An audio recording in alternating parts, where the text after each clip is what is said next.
আসন্ন বিধানসভা নির্বাচনে ৩৪ লক্ষ ভোটার নতুন করে ভোটার লিস্টে অন্তর্ভুক্তি হবে না। সুপ্রিম কোর্টের প্রধান বিচারপতি সূর্যকান্ত তার মৌখিক মন্তব্যে এ বিষয়টি পরিষ্কার করে দিলেন।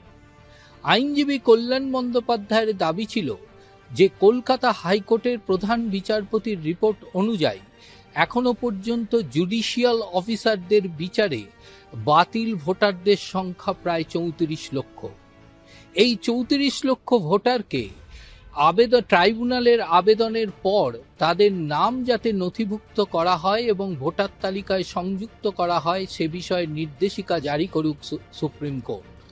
পাশাপাশি তাদের দাবি ছিল যে গঠিত ট্রাইব্যুনাল যেন প্রথম দফা ভোট অর্থাৎ ২৩শে এপ্রিল যে ভোট হবে সেই ভোটের ক্ষেত্রে সেই এলাকার ট্রাইব্যুনালের আবেদনকারীদের মামলা ২০শে এপ্রিলের মধ্যে নিষ্পত্তি করুক এবং তার মধ্যে এই নিষ্পত্তি হবার পর যাদের নাম অন্তর্ভুক্তি করার যোগ্যতা পাবে তাদের নাম অন্তর্ভুক্তি করা হোক।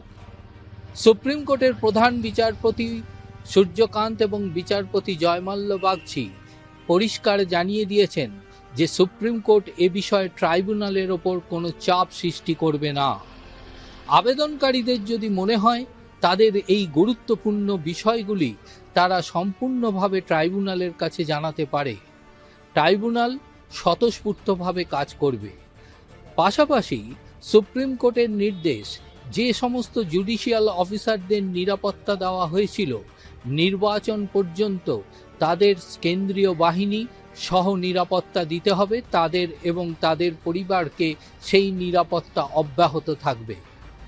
আদালতের নির্দেশ ছাড়া সেই নিরাপত্তা প্রত্যাহার করা যাবে না। ট্রাইব্যুনালে বিচার পর্ব চালাচ্ছেন তাদের ক্ষেত্রেও কিন্তু এই নিরাপত্তা বিষয়টি বিশেষভাবে রাখতে হবে বলে সুপ্রিম কোর্ট পরিষ্কারভাবে জানিয়েছেন।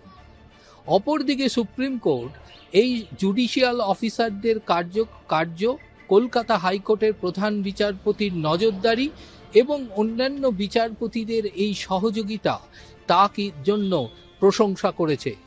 সুপ্রিম কোর্ট তার রায় উল্লেখ করেছেন যেভাবে তারা স্ট্যাটিস্টিক্স দিয়ে সুপ্রিম কোর্টে দিনের পর দিন শুনানিতে সহযোগিতা করেছেন তার জন্য তারা প্রশংসা প্রাপ্ত।